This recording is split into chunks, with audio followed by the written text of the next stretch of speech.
यहाँ पर बने हुए हैं महाराष्ट्र की सियासत पर, उनसे जरूर हम समझेंगे और बात करेंगे। राजीव जी, मराठा क्षत्रपों का जब भी जिक्र होगा तो अजित पवार ने भी अपना एक कद राजनीति में बहुत मजबूत और बहुत ऊंचा कर लिया था। पिछले 1.5 दशक से हम देखें तो लगातार डिप्टी सीएम रहना, यह भी अपने आप में एक बड़ा रिकॉर्ड रहा है, और अपनी बात को सीधे कह देना, यह भी बहुत कम राजनेताओं में ये हुनर या ये गुण होता है। वरना तो राजनीति में अगर कोई डिप्लोमेसी ना हो या घुमा फिरा के जवाब ना दिया जाए तो फिर वो राजनीति कैसे होती है। लेकिन अजित पवार बहुत सीधा और बहुत साफ बोलते थे, चाहे वो दोस्त हो या फिर विरोधी हो।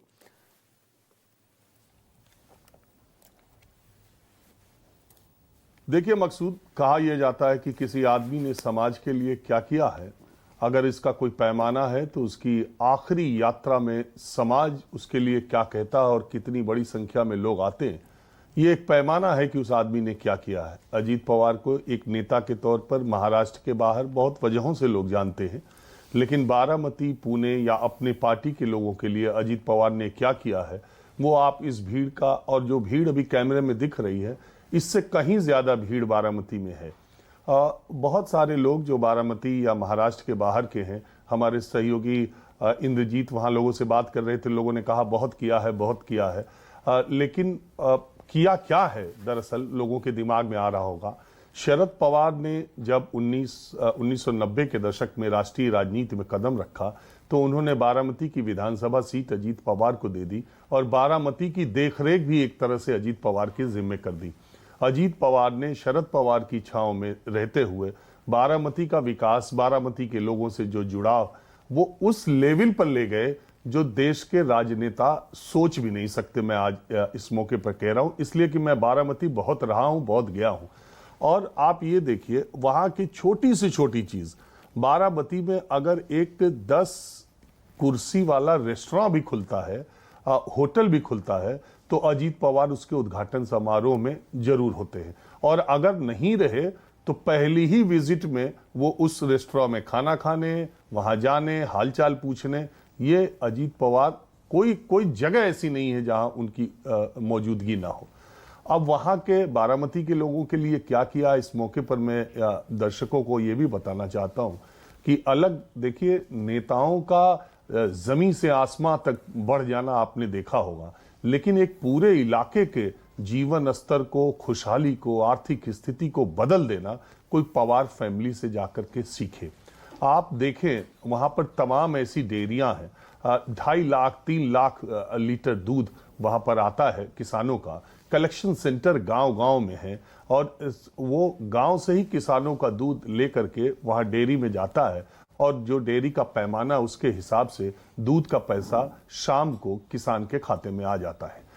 इसी तरह से गन्ना है, गन्ना वहां इतनी शुगर मिल है, 2 दिन से ज्यादा पेमेंट नहीं रुकता, सबका पेमेंट खाते में आता है। वहां पर देश का सबसे उन्नत कृषि विज्ञान केंद्र है, जहां किसानों को उनकी मिट्टी के लिहाज से, बीमारी के लिहाज से, फसलों के लिहाज से एकदम वैश्विक स्तर की, विश्व स्तर का सलाह दी जाती है। वहां बीज दिए जाते हैं, लोगों को ट्रेन किया जाता है और दूर दूर के इलाकों से, महाराष्ट्र के 200-200 किलोमीटर दूर के किसान उस कृषि विज्ञान केंद्र बारामती में जानने के लिए आते हैं। ये जो अंतिम संस्कार आज विद्या प्रतिष्ठान में हो रहा है मकसूद, मैं आपको बताऊं, कम से कम ये 1 किलोमीटर से ज्यादा लंबा कैंपस है।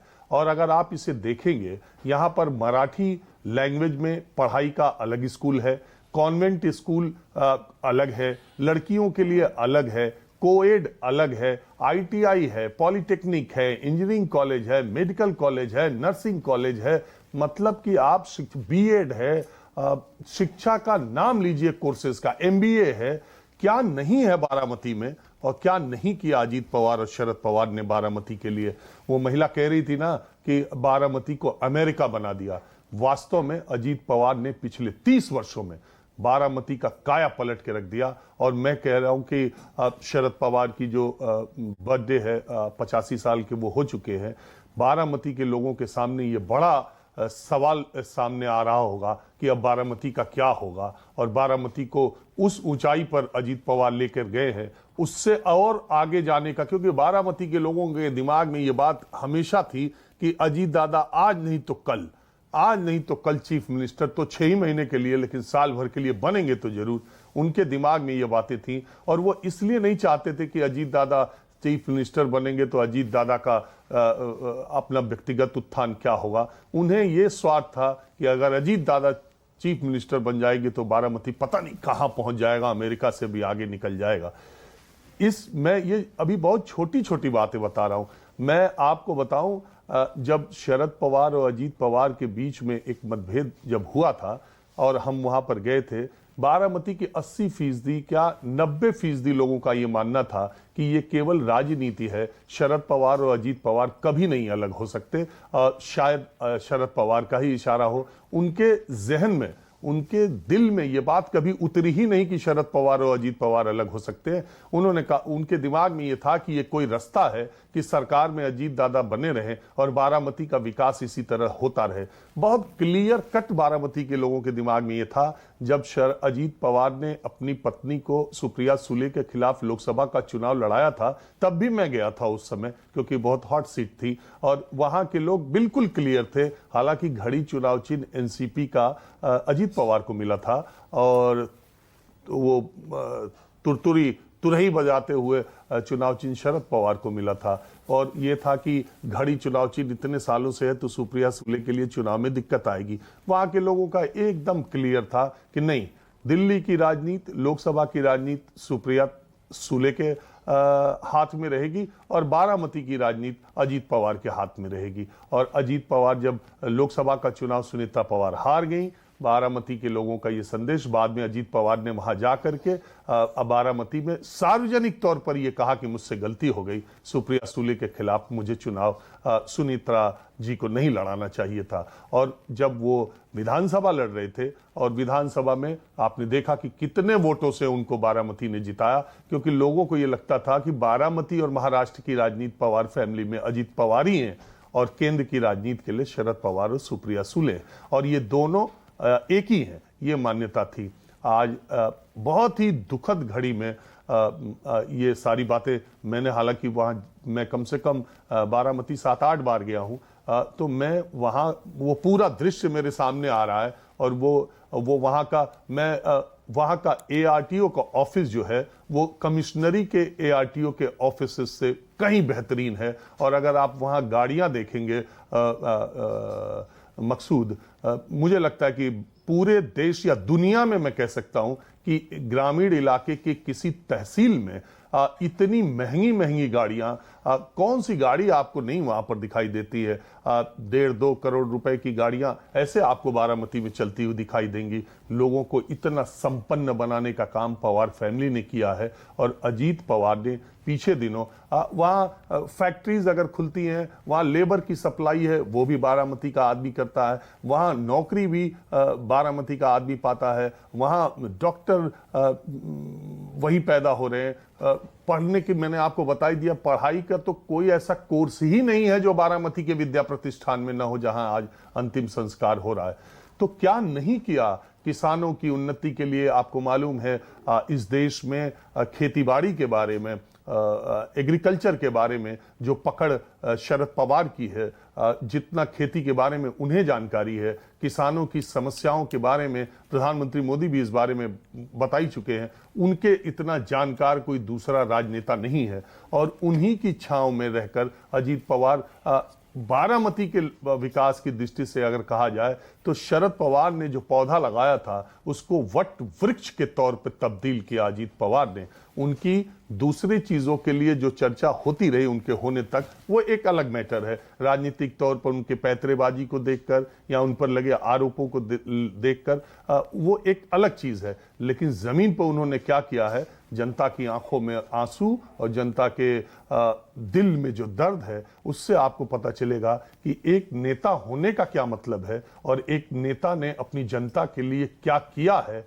अजीत पवार और शरद पवार का जब आप घर देखेंगे तो अजीत पवार तो खैर गांव में उनका कुछ 7-8 किलोमीटर बारामती कस्बे से दूर गांव है, जो पैतृक गांव है। शरद पवार ने वो गांव वो घर अजीत पवार को ही दे दिया था। बारामती खुद कस्बे में भी अजीत पवार का घर है, बहुत ही शानदार घर है। शरद पवार के घर की तो बात ही क्या है। लेकिन आम जगहों पर आप जाते हैं, दूसरे विधानसभा क्षेत्रों में जाइए तो आपको सबसे बड़ा घर उस इलाके के मंत्री विधायक का होगा और बाकी घर आपको चिढ़ाते मिलेंगे पड़ोसियों के या गांव के।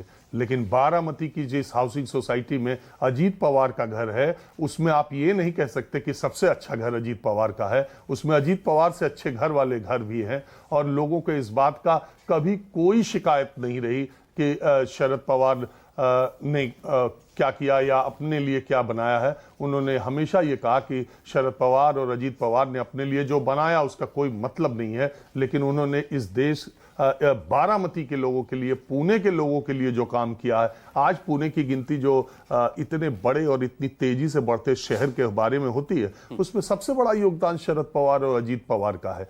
और मुंबई जैसी चमक दमक वाले शहर में रहने के बावजूद, महाराष्ट्र जैसे राज्य का लगातार 15 वर्षों तक मुख्यमंत्री करीब करीब रहने के बावजूद अजीत पवार गांव, गरीब, किसान से और अपनी पार्टी के कार्यकर्ताओं से जब जितना जुड़े थे, इस देश में बिरले ही नेता ऐसे होंगे कि उतनी ऊंचाई पे जाके इतने जमीन के लोगों से अपना कांटेक्ट बनाए रखे हो। अजीत पवार 67 ईयर्स 67 साल के थे। सुबह चुनाव के दौरान अगर 7 बजे उन्होंने आपको इंटरव्यू का समय दिया है तो आमतौर पर दिल्ली, लखनऊ के पत्रकार ये सोचते हैं कि ये मेरा ही इंटरव्यू का टाइम पहला होगा, लेकिन आप जब जाएंगे तो पता चलेगा अजीत दादा पवार के घर पे 200 लोग बैठे हैं और 2 इंटरव्यू वो पहले ही दे चुके हैं, तीसरा नंबर आपका है।